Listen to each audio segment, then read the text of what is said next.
Hi everybody, I'm Tom Peake. I'm one of the co-presidents of the Undergraduate Economics Club, and thank you so much for coming out to our annual economics debate. This is held every year. It's a great opportunity for students not only to earn one pass-fail credit for their participation, but to get an opportunity doing research on a topic that is prevalent to contemporary economics. This year, the question is there a bubble in the cost of higher education? So I won't spend too much time explaining the context behind that. I'm sure the teams have plenty to say. Let me get straight to introducing the teams. In the affirmative that there is a bubble, we have Timothy Martin. He's a junior. He's an economics and plant, soil, and insect science major. Sanjay Singh, also a junior in economics with a minor in aeronautic studies. Aphrodite Marmarinos, senior, I believe, in economics. And Harrison Searles, another senior, economics and philosophy. Arguing to the negative that there is no bubble, we have a team with a remarkable amount of transfer students on it, recent students. We have James Santucci, a junior, economics, transferred from University of Tulsa this semester. Nareg Kashafian, junior, economics, transferred from UMass Boston. Alex Major, junior, economics, transferred from North Shore Community College. And Ali Zaidi, also junior in economics. We've also want to thank our judge panel for today. Judging today, we have Professor Randall Bowser, a member of our faculty. We have Stephen Clark of the class of '86. He is the president of Navigate Fund Solutions for Eaton Vance Corp. And we have Anastasia Wilson, the former Economics Club president and currently a PhD student in the department. Before it begins, a quick summary of how the rules for this thing go. Team A, which in this case will be the affirmative, will argue for 15 minutes total. 3 team members will each have 5 minutes to present their arguments.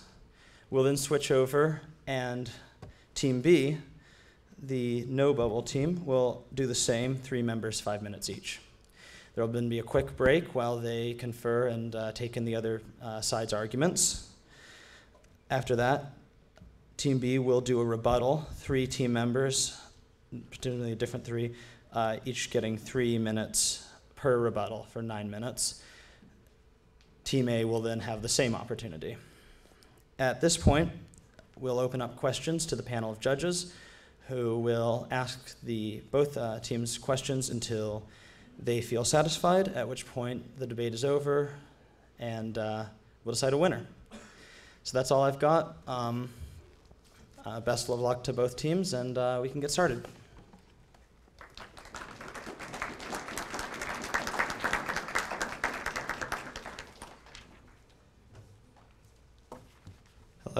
Hello everyone, I'm Sanjay Singh. Now, before we begin to argue that higher education is the next bubble, it's important that we understand what a bubble is. For reasons both psychological and economical, people in society vastly overestimate the value of a good across time. We saw this 5 years ago with the collapse of the housing market. For both incentives involved and this idea that the prices of houses would increase infinitely, people vastly overestimated how much money that they would get out of their houses. There was a vast overinvestment in housing that funneled resources from other areas of the economy into the housing market. People anticipated a level of value and demand in the future that was never met. When the conditions that were expected were not realized, this caused all the plans that individuals had regarding the housing market to fall apart. These plans not only included future housing construction, but also betting on housing prices in the stock market. People sank their life savings into what they thought was a completely safe system. Not only did this apply to the housing market, but what my team will argue is that this phenomenon is also occurring in higher education today. What we are concerned about here are the elements that have caused individuals to take on expectations that we will argue cannot be sustained. Why is it that we must ask that almost every single person who has finished his or her high school education should be funneled into this college system? The difference between a house and a college degree, however, is that a degree cannot be sold back when the asset loses its value. As the cost of education rises, we are showing the same foolish face about higher education as we showed to the housing market. We see the price of an education often enslave the recent graduate under a burden of debt that is unsustainable. This problem is exacerbated by the stagnation of the middle-class income that we see in this country. The income of the median American citizen is not increasing, yet the cost that the median American student is willing to pay for their education has increased exponentially. This is the very same education that's supposed to provide them with the knowledge and tools to increase their productivity and hence their wage. Making this problem worse, there has been the tendency of institutions of higher learning to increase their costs without regard to whether a student can afford this increase.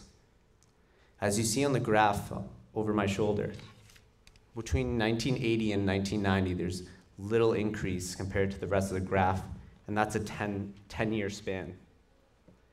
Now, what you see in recent years, from 2000 to 2010, is the drastic increase in the college tuition. Not only are costs increasing, but institutions as well as government sources are cutting sources for grants. Private student loans with burdensome interest rates have been filling the gap.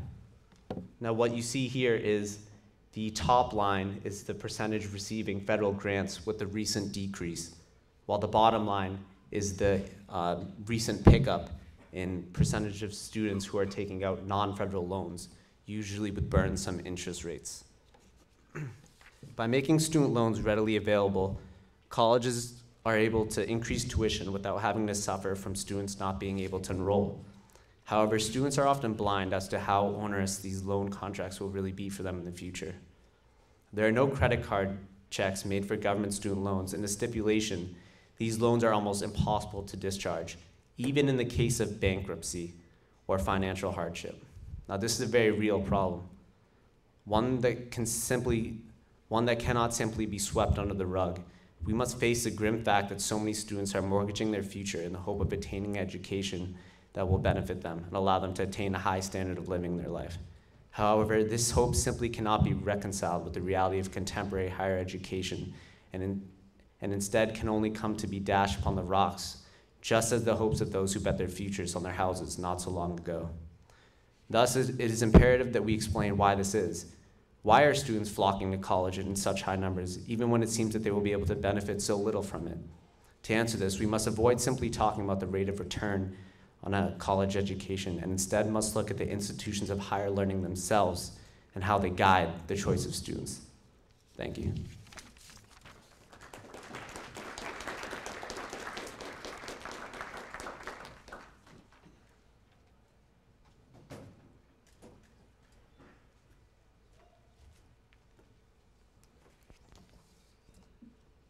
Hello. So it is the case that student debt today is higher than we've experienced before.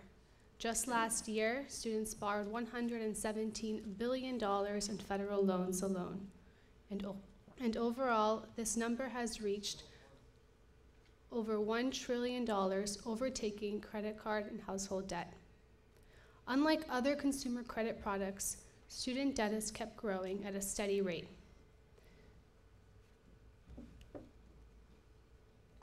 And as we can see here, in the last 12 years, it has risen quite some bit. These numbers represent undergraduates. The debt for those choosing to attend higher education, such as graduate school, is much higher. These also represent an average for public, private, and not-for-profit institutions. The average total debt for 2012 is even higher than this, at $25,000. As Sanjay mentioned before, the reason for this escalating debt results from the issue, where college costs are increasing and continue to rise, while federal and state grants are doing quite the opposite. Endowments at private institutions as well as scholarships have also seen a sharp decline. So student loans is where students have been forced to turn to fund this cost gap and to pay their semester bills.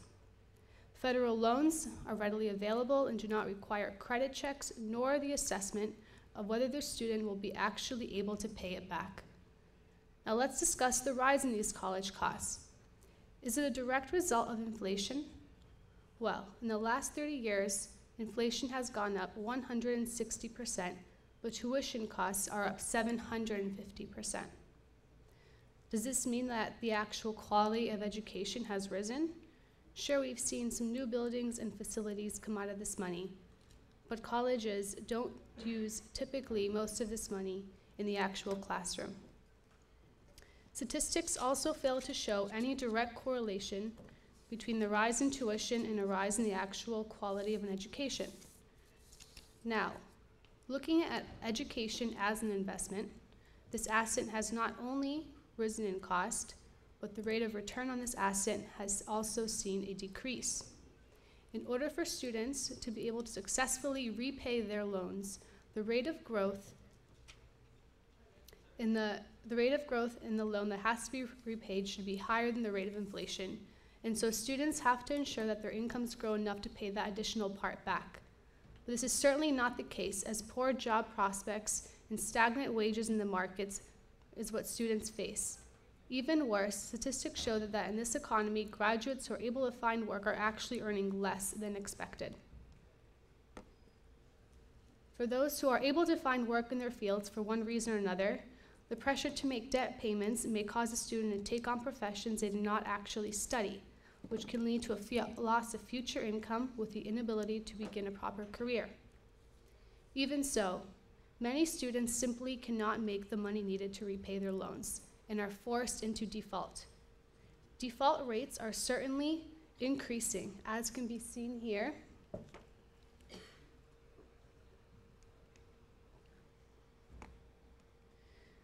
The default rates for for-profit universities has reached 15% in 2012.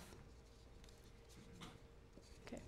This leads to the question that, with the increase in college costs and the lower rate of return on the college degree, then why are students going to college? Is it truly productive and a great future investment, as we've also been told? Are students going to college because of social pressure and the lack of no promising alternatives? For years, there has been the social mentality that if one goes to college, it will guarantee higher earning potential. Yes, it may be the case right now that students are put into better positions to have a higher earning potential than a high school diploma. However, it is the case that this higher potential comes from what the students learn in college. Is the point of students going to college to learn material in their classes, material that would increase their productivity later in life? Or is the point of going to college to get a degree one that opens up new possibilities, not because the material that is learned, but because simply of the college degree credential? Could the advantage even come from a massive sorting mechanism by which the process of undergraduate admissions sorts the students of various earning potentials into different colleges? Is then the point of going to college either to get a piece of paper that says a student survived 4 years of education, or to say that they are of certain productivity in the market? With all of this, is it really worth going to college? If, as suggested here, that most of the increased earnings from college are the product of either credentials or signaling, then are all of the student loans a productive use of the student's money, or are they just dead weight? As we will talk about in the next presentation, could it also not be the case that young adults could get the credentials they need through less expensive mechanisms than an undergraduate education? Thank you.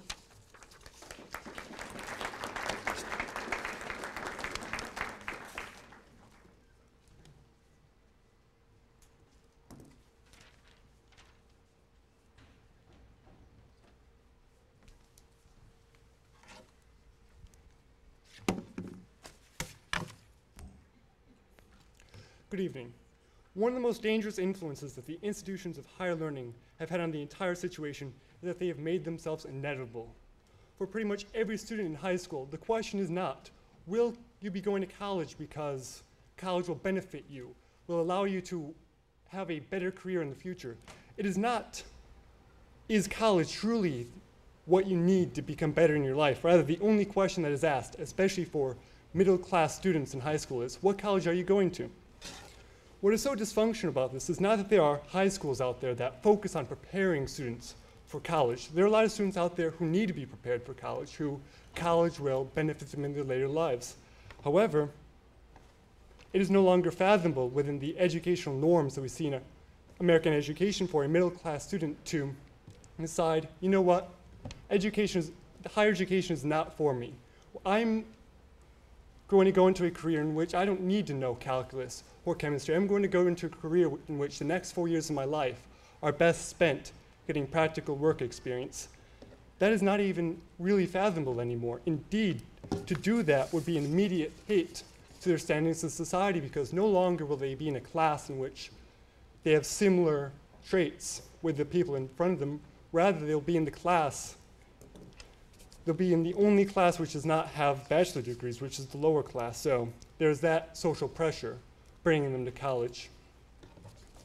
This attitude ignores a myriad of ways in which individuals can improve themselves, and this attitude ignores the indisputable fact that many skills, many very important skills that people need for important careers and for important careers that can secure their future, they need to go through media other than, they need to go through educational media other than our institutions of higher learning. In addition, because of this, because of the fact it is not optional to go to college anymore, we see many students here who have neither the interest nor the abilities really to excel in these 4 years of college. Instead, we are seeing half-empty classrooms as people decide that they're not going to class. We see people living for essentially a Friday night nightlife, as that's the college student experience.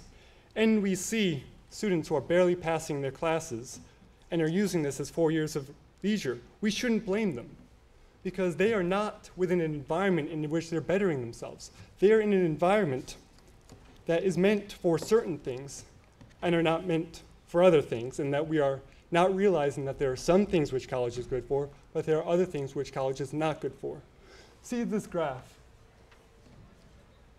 This graph shows the changes in majors over the last 20 years. What we see is that all the areas where you really need to go to college, like your chemistry, your STEM fields, have remained relatively constant. However, we've been seeing a lot of people going into majors that, frankly, you don't need to go to college for. Do you need to go to college to learn visual and performing arts? Is that really the way to do it? Or do you really need to go to college to become a journalist? Would not a better way to become a journalist be to have an apprenticeship for 4 years working in journalism? Or do you need to study calculus and math and English just like everyone else to make yourself better at journalism? The inevitability of college contributes to the education bubble by preventing any substitutes from college from emerging. Any healthy market is full of substitutes. They provide the consumer the ability to match their needs, their preferences, with a good that is specifically designed for who they are, for what they want. We do not see this in higher education. What we see is the given assumption that everyone needs a college degree. What we see is that the only choice is what flavor of the college experience do you want. We see an institutional system that does not provide many options to 18-year-olds to better their careers. Instead, what we see is a system of environments which the only way to better yourself between the ages of 18 or 21 that is to go to college. So you have to go to college, and that is therefore artificially increasing the demand for college beyond what it normally would have been. So, since students have no other place to look for the credentials they need to prove their future productivity to later employers, they are going to college, even though that might not be the best decision for them. And because of this, we are seeing a bubble. And unsurprisingly, we are seeing many of these people not benefiting as they would have in other educational options. Therefore, I say we should rejoice when this bubble crashes, not mourn. We should rejoice because when this bubble crashes, all those people who have not been benefited as they could have in college will now have the opportunity to find other means of gaining their credentials. Thank you.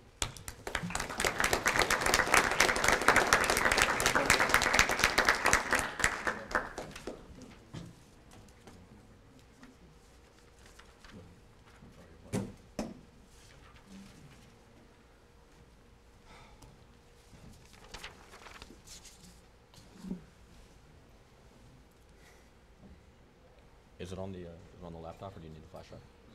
Okay.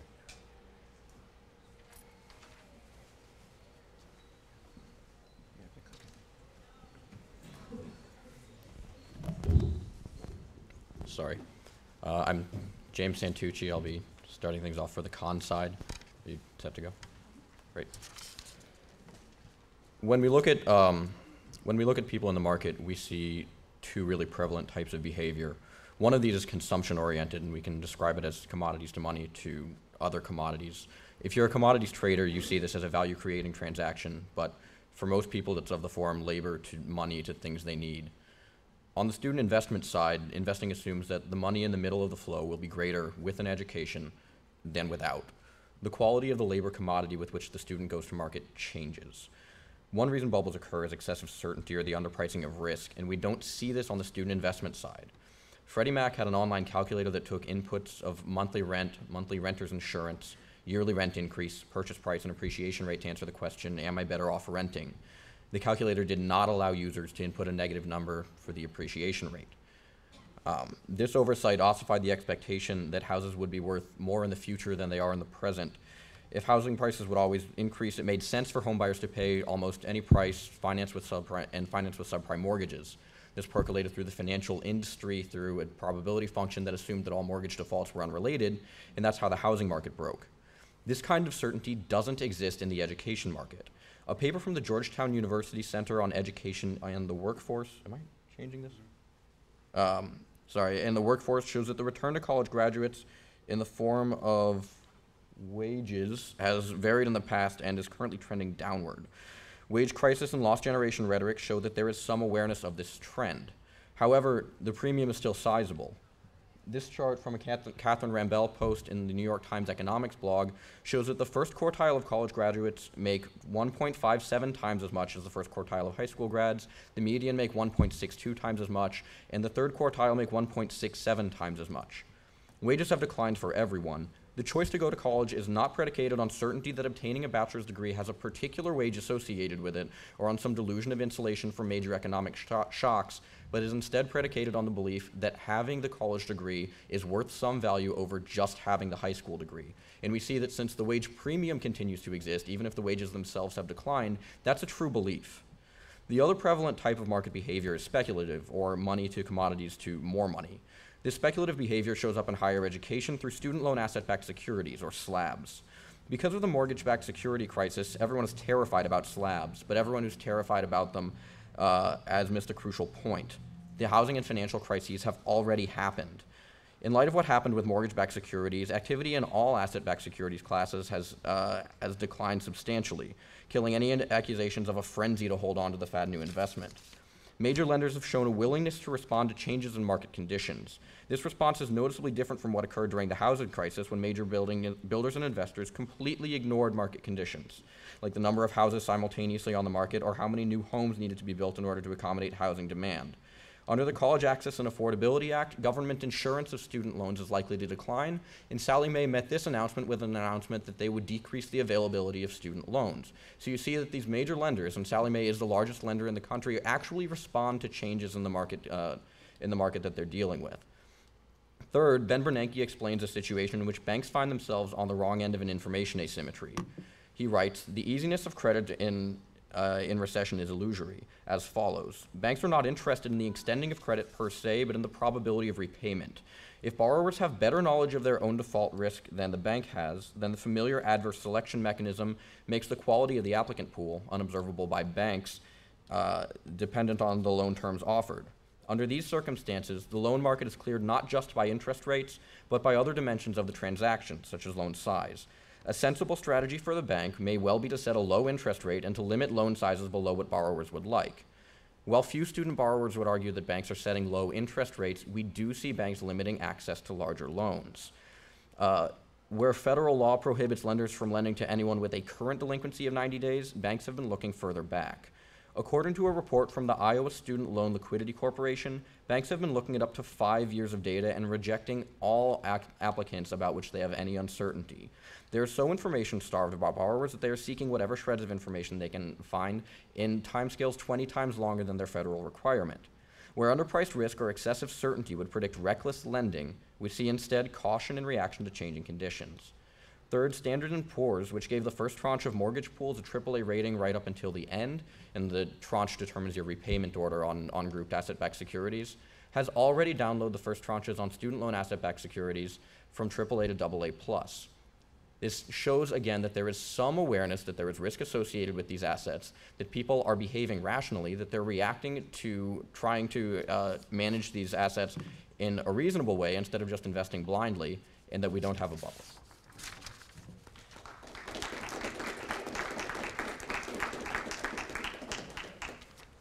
Thank you, James. My name is Nari Kashafian, and I will be speaking about how another source of bubbles has less to do with certainty and more to do with the speculative potential of an asset.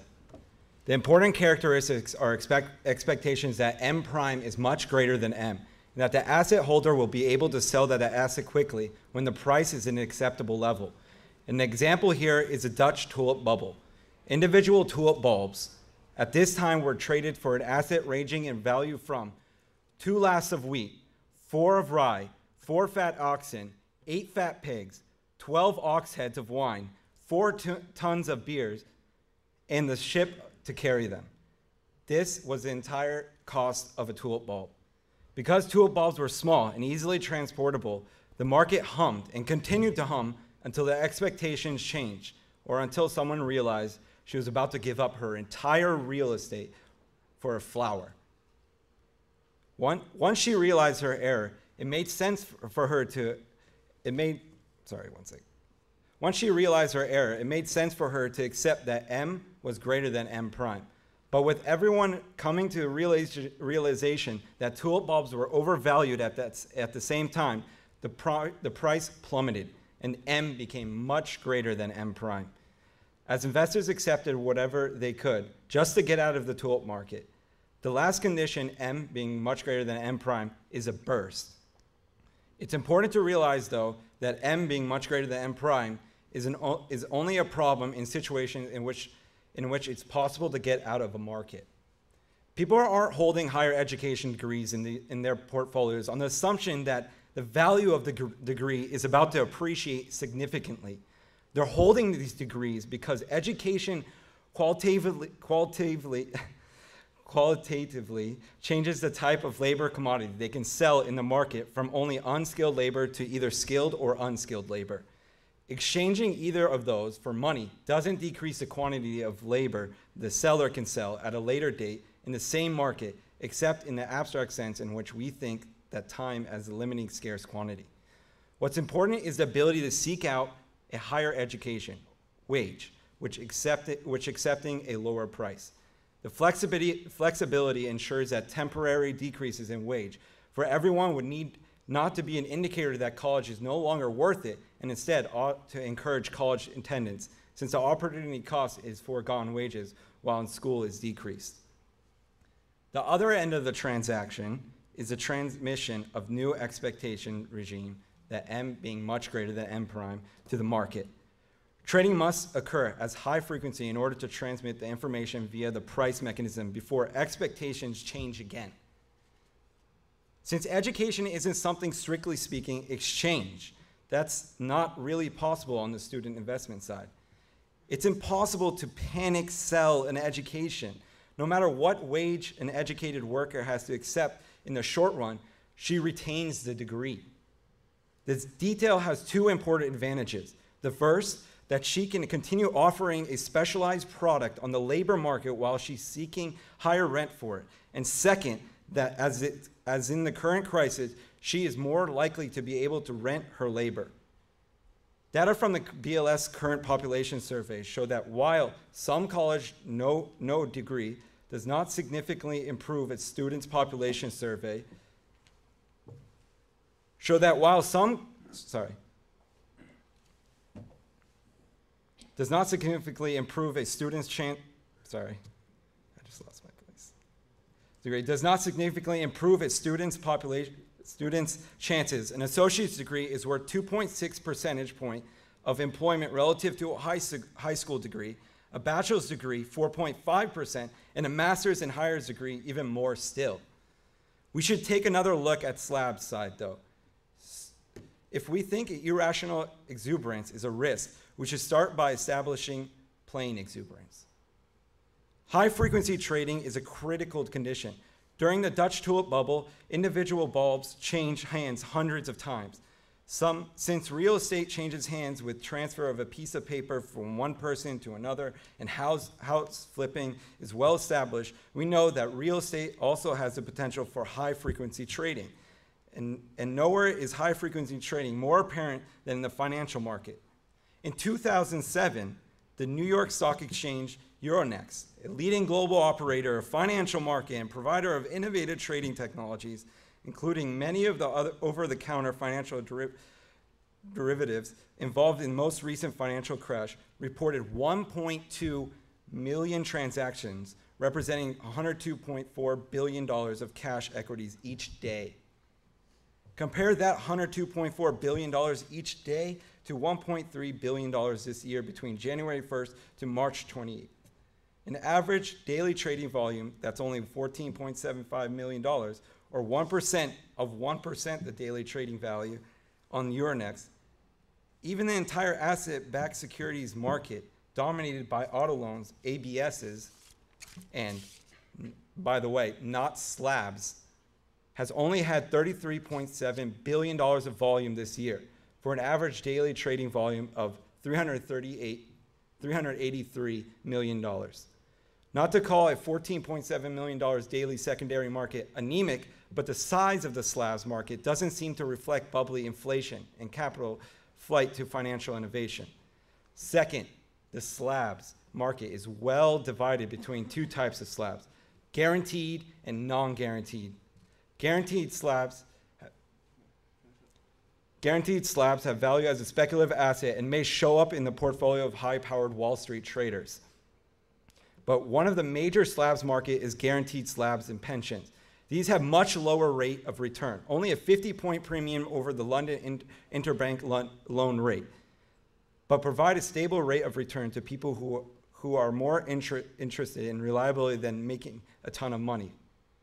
Arguing a bubble exists in this half of slabs would be like arguing a bubble exists in 30-year T-bills.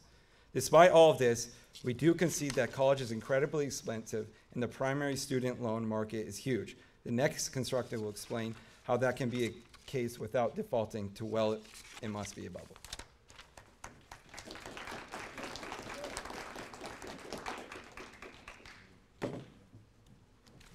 Hi. When we panic about a higher ed bubble, we're talking about clinging to an ethic of affordability that may never have existed. To explain that, we have to focus on the two components of affordability, income and cost. These two together determine the amount of debt incurred to obtain a college degree, since loans are used to make up the difference between the two rather than as a first resort. Income determines what college costs would have to have done for affordability to remain stable. There should be a chart behind me that shows what's been happening with median wages and college tuition and fees since 1980 is terrifying, not just for people attending college, but for, in fact, every worker in the market. Arguing that higher education isn't a bubble requires an explanation of the rapid increases in the cost of college. We'll do this in two ways. First, we'll explain the theory of cost disease, and second, the process of cost shifting. The theory of cost disease is that countries with high productivity in the manufacturing sector must have higher than average wages in the service sector. The reason behind this correlation is that high productivity in manufacturing allows the manufacturing sector to offer higher wages, which the service sector must match in order to attract talent. It isn't chauvinism to argue that the high productivity description would apply to the United States. The theory is simple, so the question is whether the data bear the theory out. This chart behind me from a paper from the College of William and Mary called Explaining Increases in Higher Education Costs shows price levels in several sectors from 1949 to 1989. The four categories whose costs grew the most in this period are legal services, higher education costs, brokerage services, and physicians' fees. Of those four, the only exception to the accelerated price schedule is brokerage services, which displayed the phenomenon for the first half of the period and then fell off. The reason its price fell is simple. With the increase in the number of over-the-phone and computer-mediated trades, brokers' productivity in the period skyrocketed, bringing the field's wages closer to high-productivity industries. The other industries, each requiring highly educated service professionals, depending on what you think of lawyers, doctors, and university personnel, have not had the same success in adapting new technologies into the delivery of their products. The problem they face is the same as that faced by a quintet playing a half-hour piece requiring 2.5 man-hours of labor. They could increase their productivity by playing faster, but any attempt to increase productivity here is likely to be viewed with concern by the critics and the audience alike. In the analogous case, professors could teach twice as many students at a time, but not without sacrificing the quality of their product. As a result, despite a relatively stable marginal product of labor for professors, the price of what they provide must rise in order to keep them from wandering off to higher productivity and higher paying fields. We should also note that we are not talking about bubbles in the other rapidly growing service industries I've just mentioned. The Schiller House Price Index roughly doubled in the 8 years from 1997 to 2005, so if price is an important indicator of bubbliness, and if we want to make a comparison, that's the length of time period and magnitude to which we should compare. The S&P Commercial Healthcare Index has doubled in a similar amount of time from 2004 to 2012.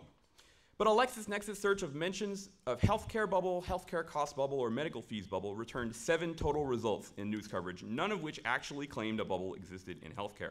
If the argument that we're supposed to believe in a higher education bubble because of the data is going to have any weight, the pro side will have to do something to explain why a news media that publishes major stories every 30 minutes and is clearly desperate for anything that they could possibly call news would never get around to calling trends in healthcare cost bubbly. Alarmism about the higher education bubble rings out from every corner of the internet, though. And the second explanation has to do with cost shifting, or the practice of compensating for decreases in funding from some sources by increasing tuition. This is a substantially larger problem in public universities, but since the current population survey from the Bureau of Labor Statistics shows that 82% of students are in public universities, we can use cost shifting to explain a significant portion of the general cost increase. The National Center for Education Statistics Trends and Spending Report points out that since 2002, 92% of the increases in tuition can be explained by this behavior, while 8% went to increases in spending. What this suggests is that colleges are relying more on funding from tuition instead of other sources, which is exactly what we see when we look at net tuition since 1982, and that means tuition minus free aid like grants and scholarships. The State Higher Education Executive Officer's Report shows that college prices correspond to a period in which tuition as a percentage of total revenue increased substantially as well, which strongly supports the cost shifting hypothesis. We should also note that while college costs aren't falling, the rate of increase has been decreasing since 2004. The year-to-year change in college tuition and fees declined from 9.4% from 2003 to 2004 to 5% from 2010 to 2011. Between the declining rate of cost increase, reasonable expectations for their rise, low frequency and low volume trading of slabs, market responsiveness of lending institutions, and persistent value of a college degree relative to a high school diploma, we've proposed a variety of mechanisms that explain current cost and loan inflation and provide some mechanisms for its future deflation. We thus find it difficult to conclude that higher education is currently a bubble. Thank you.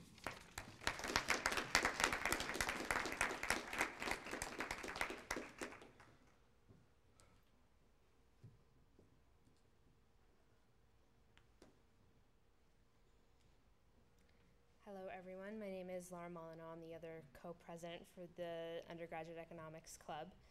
At this time, we're going to give our debaters a few minutes to put together their rebuttal, and then starting with the It Is Not a Bubble team, we will each team will have 3 members come up, and each member will have 3 minutes to rebut for a total of 9 minutes. So whenever you're ready, we can get started.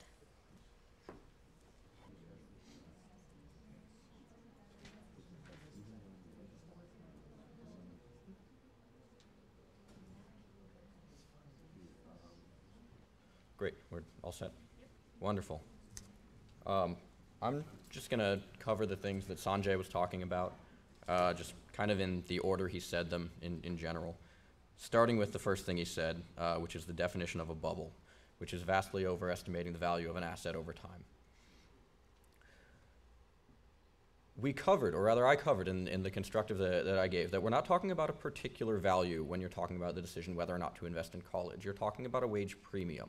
You're not talking about your degree being worth a certain amount at a certain time. You're just certain that with the degree, your payoffs at time t will be higher than if you didn't have the degree. So the idea that they're overestimating the value over time isn't well supported, especially when we showed that even though wages are down for everyone and that wages people were expecting to have at this point are probably higher than the wages that they have, the fact that they're maintaining that wage premium means that they're better off currently with the degree than if they hadn't pursued the degree.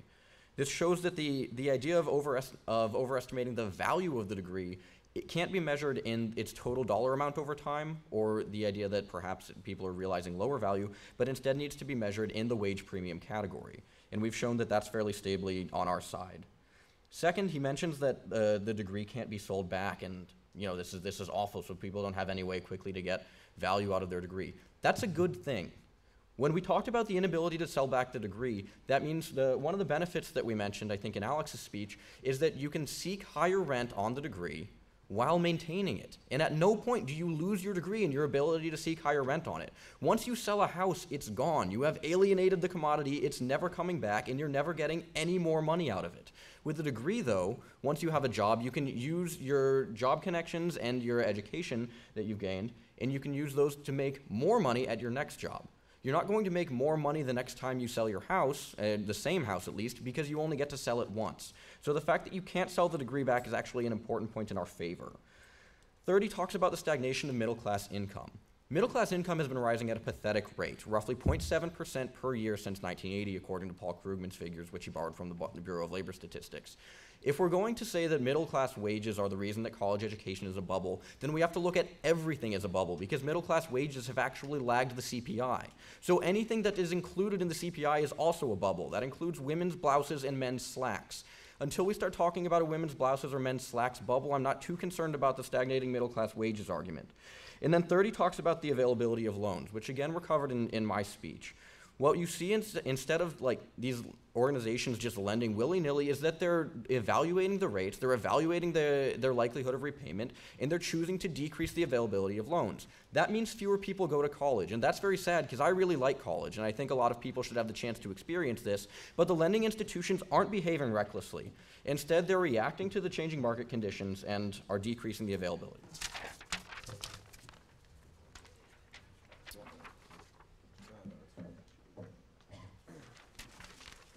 Hello. You guys mentioned the default rates of for-profit universities have increased to something like 50%. A lot of for-profit universities means universities like Phoenix, DeVry, a lot of these things you see on TV.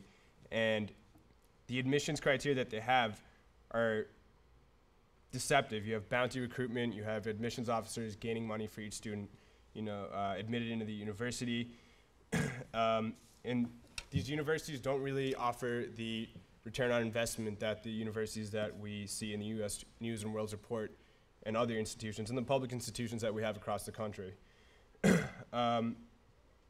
You also mentioned that the wage premium is decreasing. That may be true, but there still is a wage premium, and it's significantly higher than having an income without a college degree. We also want to discuss the fact that when a creditor gives out money for a student loan, the creditor has no bearing on the student's academic achievement. You cannot dictate what the student does. You cannot take a loan away right away if they're not doing well in school, and that has a lot to do with the return on investment that you get in your degree after college.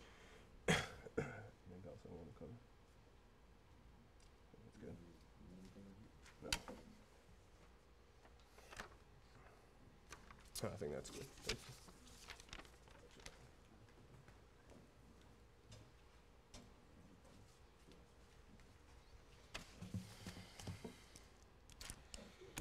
I'd like to make a few remarks. First of all, the characterization that there are too many people that have the wrong majors and there are too many people who are doing the wrong things in college is something that people have been saying since Aristotle about people in their early 20s. And I think we can probably argue that it's sustainable. People are more productive when they love what they do than when they do something that someone told them that they should do, because that's how you get jobs. And The other factor is, I don't know if any of you guys have been listening to the news, but there's apparently now a glut of lawyers. And I don't think anyone 3 or 4 years ago would have thought that lawyers was a profession that it was unsafe to go into because there are too many of them. But the fact is that there are structural shifts in labor markets over time, and it's kind of hard to predict, and sometimes people get stuck with the bill, but that's always been happening. That will probably always happen. Another thing is that what you do when you're in college has always determined and will always determine or go a long way to determining what you get out of it.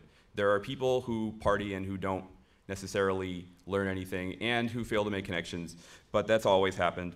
Higher GPAs are correlated with higher rates of return on your investment.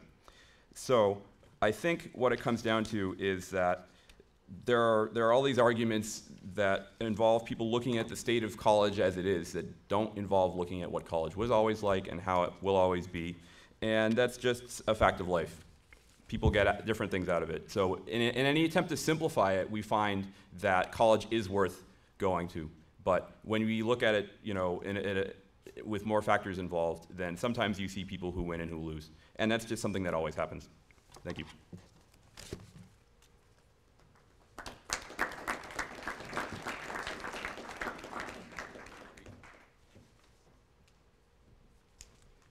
Hello.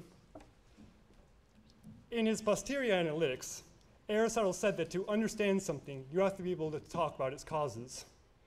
Maybe our other team has not had the benefits of a classical education, but they failed to take into consideration that to understand a wage premium, they actually have to explain the causes of this wage premium. They cannot simply say wage premiums are correlated with going to college. I mean, why are they correlated with going to college? I want a causal explanation. We provide a causal explanation. It is credentials. They also talk about qualitative changes in their labor, and they do exactly what I talk about when assuming that the square peg must fit through this round circle, and that they assume that the only way to transform labor is through college. We have to look at a wider appreciation of the ways you can get education. You can transform your labor through so many processes. You can transform your labor by just simply watching the Khan Academy on the internet. You can simply transform your labor by going to iTunes University and getting a differential equations course from a professor at MIT. So I'd just like to leave with the fact that they do not provide a causal explanation for why their correlation is true, and therefore they cannot speak as if they understand why that correlation is true.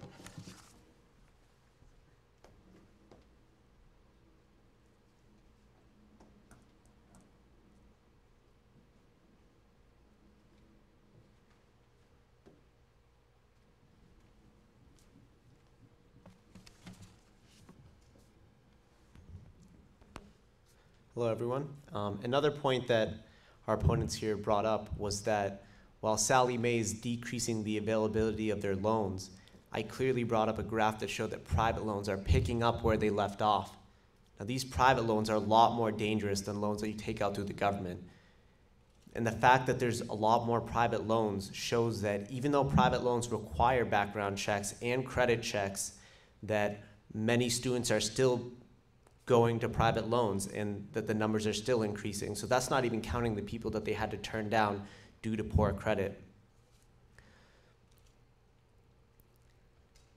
And furthermore, the default rates are going up by ridiculous numbers. And the bad things about default rates that my opponents didn't talk about is how it actually affects a student. I have many friends who have defaulted on their loans, and the things that happen are ridiculous. You're not allowed to pretty much do anything with your credit anymore. Your credit is ruined. Buying a house, buying a car, things that you would be able to boost money into the economy, you're no longer able to do because your credit is ruined forever. And that's pretty much all I want to say. Thank you. Can we have a time while we kill this thing? It's hanging out on the podium. Hello. Thank you very much. All right. Alex, you mentioned cost disease, and that's essentially when a less productive sector, the professionals in that sector, receive higher wages due to a more productive sector's wages increases. Now, wages have not increased at the rate that tuition has. As we said, inflation is up 160%, but tuition costs are up 750%. James, you mentioned that there's rational actors in lending. As a UMass student, I tend to question the efficient market hypothesis and classical economics, so I'm gonna have to say that I don't agree with you. I believe that bankers are still looking to increase the volume of these loans that they're making out, that they're trying to ship them off to other investors and to make as much of a profit as they can on them. And I truly believe that there's a bubble in higher education, and we're going to see it soon. We're going to see it pop soon. Thank you very much.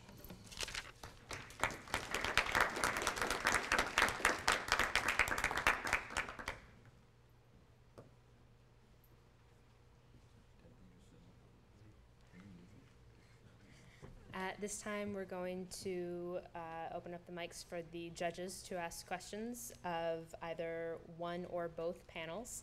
After the question is asked, each team will have a few minutes, or well, a few seconds to put together a response and try to keep the answers to 2 minutes or so.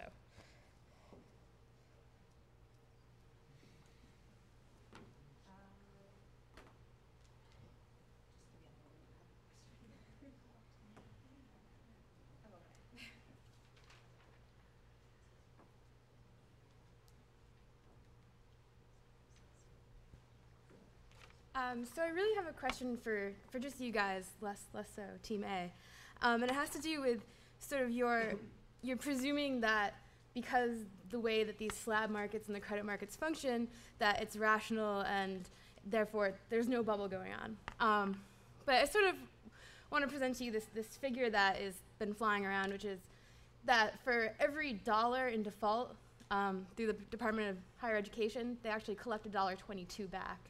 So it's in their interest to have loans in default and to have these sort of risky investments going on. So I'm wondering if you can elaborate a little bit on that, and also on the Department of Education's role in the bubble or the non-bubble that you sort of see there. Because I think that if you sort of take a more analytical look at what the federal loan situation is, you can start to see that maybe there is some sort of asset bubble going on here, because there's sort of this hypothesis out there that says that because the federal government throws so much money into student loans, that's what's creating a sort of tuition bubble, because there's an incentive to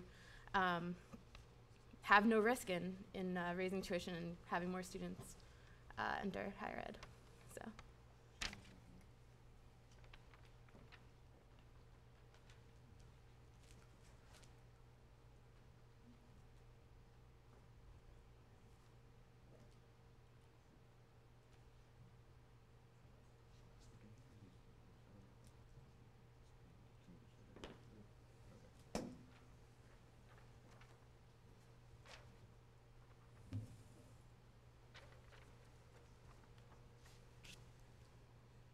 I'll start with the Department of Education role. I don't have any idea, to be honest with you. It's not something we covered at any point during our research. It's apparently not something the other side thought was important either. I don't know if we're to be held accountable for arguments that didn't occur at any point during the debate and data that was brought in entirely from the judging panel. You are all more educated than we are, I'd like to point out. So that's an issue, but we'll let that slide, I guess. With respect to your more particular answerable questions, our presumption that the markets is rational is, I think, less dire than it's been represented to be. One thing that Nareg brought up was the idea that before we talk about irrational exuberance, we should talk about plain exuberance. Slabs just aren't a big enough market. The secondary market on student loans is boring. I mean, it's $1.3 billion is total this year is 1% of 1%, as he mentioned, the total daily trading volume of Euronext on a day. So that's, when you're talking about the financial market and you're talking about the student loan asset-backed securities market, you're not really comparing like with like. You're talking about one thing that's gigantic and terrifying, and if something goes wrong, it's going to screw everyone forever. And you're talking about another asset that's a 10,000th its size. So that's not really all that interesting. The collecting more money thing, honestly, if they can get $1.22 on every dollar they invest, I don't know, I mean, sounds like something they should keep doing, right? You may be arguing that there are perverse incentives here, and that's fine. We agree with that. We're not saying that the system is good right now. We're just saying that it's not a bubble. We're not trying to defend it as a system. We absolutely agree that it sucks that middle-class wages are lagging so much, and that it would be nice if people were able to afford things that they wanted to be able to afford. But we don't think that means college is a bubble.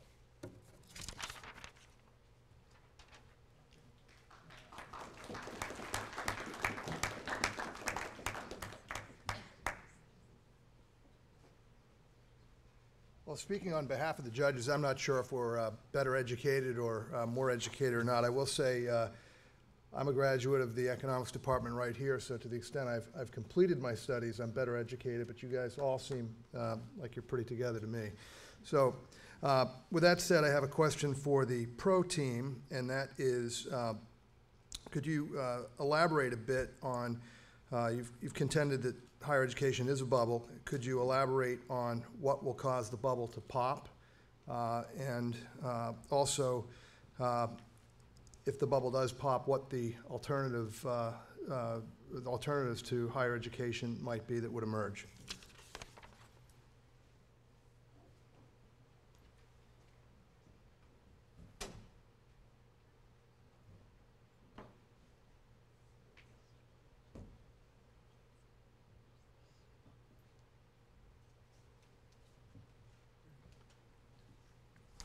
Hello. What would cause the pop? Although we cannot really speak exactly knowing what would cause the pop, we can just give speculations, because if we knew what would cause the college pop, we'd already see it, and there's that problem. But I would think it would be that people realize that there are other ways of transforming your skills. That someone who goes to a college, a four-year college, just because he has a BA, it doesn't mean that he has the skills necessarily that someone at the University of Phoenix does. And I know very many smart people who go to the University of Phoenix. Honestly, some of my best friends who are very well educated have gone to the University of Phoenix just because they want to be able to go to college while being able to work part-time. As far as the future, I think that one of the important things that I talked about before were apprenticeships, where you were actually learning your skills on the job. We saw this in history. I mean, if you were going to be a journalist, you had a journalist apprenticeship. If you were going to work in book printing, you worked an apprenticeship like Ben Franklin did. Also, there are technical schools.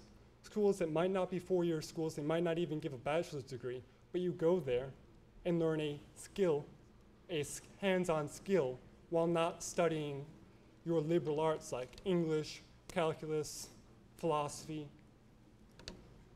Oh, I just realized that Wasp was dead again. And another thing I think we have to realize is that the future is uncertain. Once the bubble crashes, human creativity will see things that some of us can't see. I mean, each person has perspectives and knowledge that not everyone else has. I think when the bubble pops, we can see people who have the knowledge of how to go forward will be able to go forward, because now there'll be a market for it. Now students will not just be going to college, but now will be shopping around looking for what education is better for them.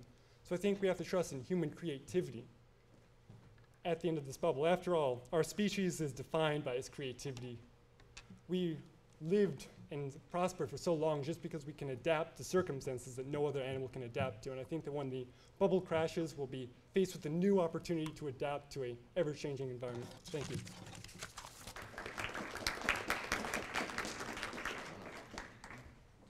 Can I have 20 seconds?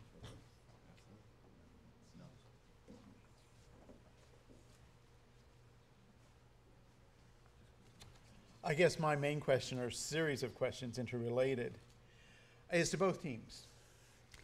And I'll actually congratulate you, because I think you've had a felicitous topic for the news this week. And I would congratulate you. I think both of our teams are more sophisticated than the discussion between the presidential candidates. So that's a good sign. But I would like a clarification on exactly what is a bubble and in what market. What is the commodity in which there is a bubble? Because it seems that our two teams are talking perhaps about different markets for different commodities. That our affirmative team, seem to be talking about the market for education as a source of investment in human capital. And that the investor is the student investing in the human capital, and then the decision to invest in human capital then has to be financed, and is at least partly financed by student loans.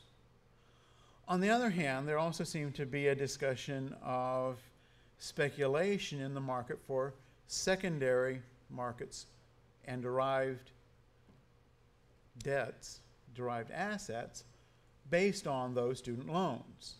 And that those secondary markets for the loans that were used initially to finance the investment are different markets. So we're really talking about two different markets with two different commodities. And I'd like clarification on that from both sides as to whether my perception of that is also your perception of that distinction between what causes a bubble or not. And in particular, I would like to hear from the affirmative side if speculation is an essential component of the formation of a bubble in perhaps financial markets, where you buy an asset specifically with the idea that in the future its value will be greater so that that asset can then be liquidated, with the anticipation is you can liquidate it at a profit, then is the market for human capital itself subject to that kind of speculation as opposed to the market for the secondary loans for that market. And also I would like some clarification as to whether or not you think there is a public good aspect to higher education, and this goes to both sides. In particular, I would hope that one of the justifications for society as a whole putting substantial resources into higher education is that we would end up with a citizenry that is more mentally agile and perhaps more sophisticated and well-grounded, and not just in making money or in careers, but perhaps in appreciating beauty. And that there may be reasons to have people who understand what the structure of a first movement of a sonata is, even if they may not be able to liquidate the investment in that attribute. And so I'd like to hear both sides if you agree that there is some public goods aspect to higher education. Can we repeat the three things you want, the discussion of the two different markets? You want the role of speculation? That's for them, right? Yeah. Okay. And then, so for us, you just want the discussion of the markets and the public good question? Yeah.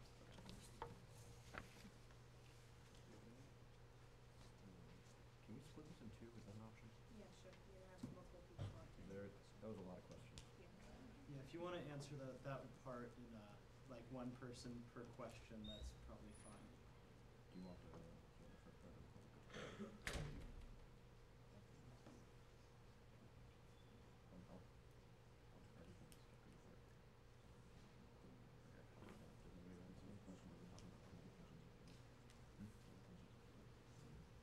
No, he wants a clarification of what a bubble is.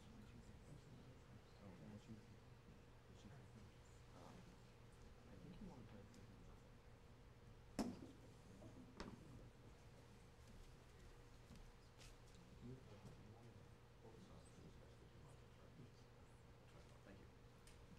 Yeah, he wants that from us too.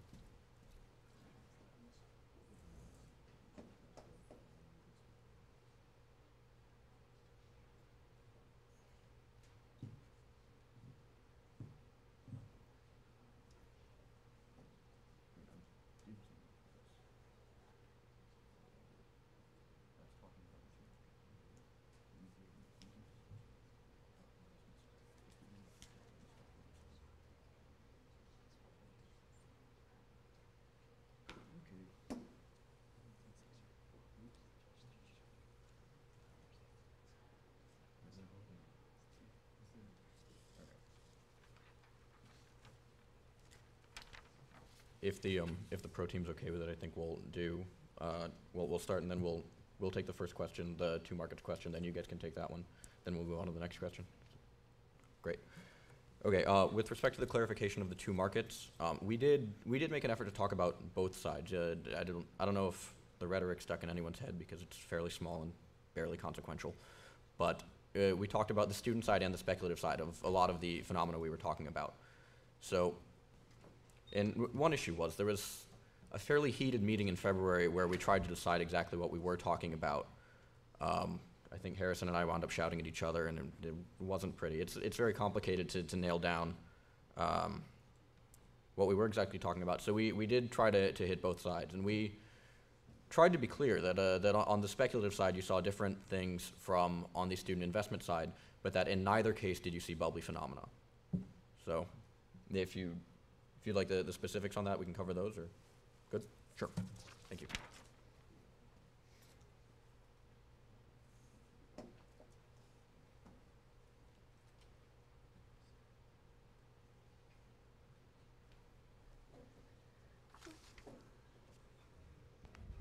Those were excellent questions, so thank you. Well, from our perspective, we viewed a bubble as just a vast overvaluation of a bachelor's degree in regard to its return, just like in the housing market, overvaluation of houses in regards to their return and what they were actually getting for them. And we saw the process of undergraduate education as just unsustainable because of the rate of default rates and the rising cost of tuition and all the other factors that we brought forth that altogether just made it a process that looked very dire. That's why we saw it as a bubble, and that's how we saw it.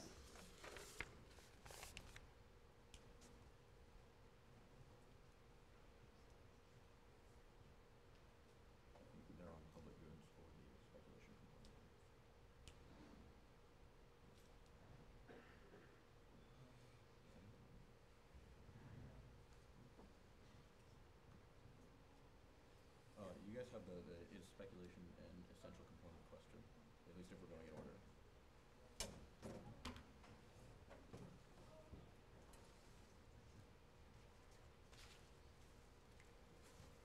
So once again, thank you for those excellent questions, Professor Basuri. And when you talk about speculation, that's one thing that we've always kind of relied on, is that we don't really know if the education will lead to more human capital in regards to increased income after graduation. Now, one thing I learned in your class is the Austrian school taught that speculation is never reliable because the future is always uncertain. We've continued relied on speculation in regards to college because we thought it would increase your human capital. This has often gone unquestioned because it is guided by institutions, which in reality are business. This university is a business. We're being driven to go to college by businesses. Why not? It sounds like a pretty good advertising scheme. But when you say speculation, the reason why it was never questioned is because people never really saw how that speculation was going so wrong until recent years. We see people graduating college and working at McDonald's. Not that working at McDonald's is bad if that's what you want to do, but there's a lot of people who are settling with jobs that don't even require bachelor's degrees because they have these student loans to repay immediately after graduation. That 6 months does not give them enough time to be able to go into a market and get a job that requires a bachelor's degree because there just aren't enough jobs that need people with bachelor's degrees. Thank you.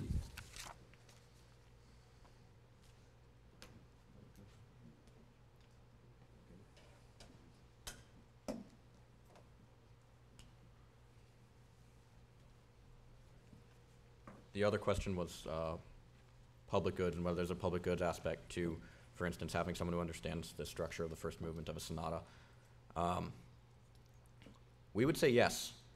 One thing that the graph that Harrison put up, we felt like really missed and then didn't get to in rebuttals because 9 minutes to rebut 15, it's complicated sometimes.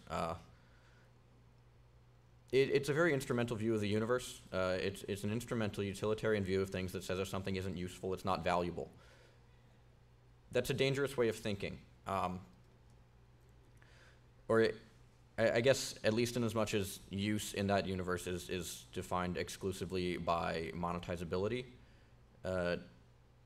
Knowing the structure of the first movement of a sonata isn't something that's useful to you unless you're listening to a sonata, which you're probably not most of the time, but having a citizenry that can engage in some kind of, we'll say, enlightened discourse that will go more Aristotle and Plato for Harrison, has stopped looking at the shadows and has emerged into the light, we would say probably better for democracy and a bunch of other things that aren't, we think, payoffs in this context of this debate, but are certainly valuable things. So we would agree that there is a public goods aspect to this.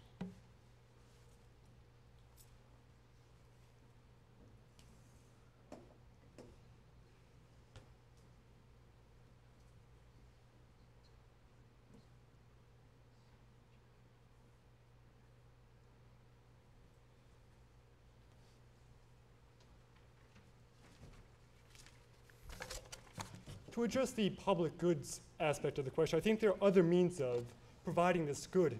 Let's just assume it's public for the point of this debate, other than through college. Like, if you want people to know the first movements of a symphony, there are other ways of doing it other than having people listen to symphonies at college. You can subsidize symphonies within communities, within cities, and have it so that people, if they want to go to the symphonies, can do it at a decreased price. Also, I think that with the advent of both the internet making information so widely acceptable, making analysis so widely accessible, that often the need to go to college to become a enlightened interlocutor isn't really there. I think people, by just reading the books that are very available, just look at Amazon, you can have yourself an entire library pretty easily. Through the internet, you can read the New York Times and The Economist pretty freely. If you want to, you can break through the Wall Street Journal's privacy to get articles there. So just think that there are other means of getting the public goods.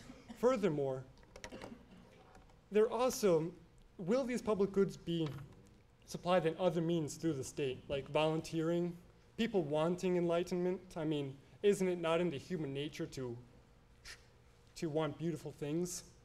I say it is, and I'm pretty confident that even if we didn't have subsidized orchestras, that people would still recognize beautiful music. Because I realize people throughout my life who, even though they've never had a music class that taught them Beethoven or Mozart or Wagner, are still able to recognize those pieces because they see them as beautiful pieces. Therefore, I'd say that we need to be a bit more optimistic about the human potential for pursuing these good goods. I mean, these goods that we consider to be necessary for the enlightenment of the human soul on their own, rather than needing the state to interfere with it. Thank you.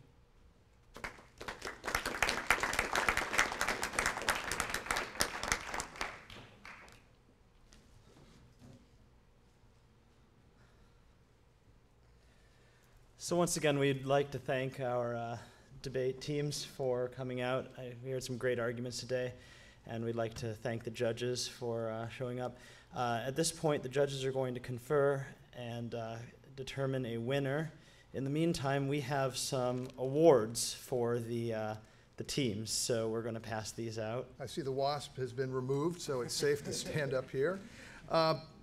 First, I'd like to say that the judges felt that we saw two very well-articulated arguments by well-prepared, well-researched young adults who are highly likely to do impressive things in this world. So I'd like to just take a moment and congratulate both teams on really doing a terrific job today. And please join me.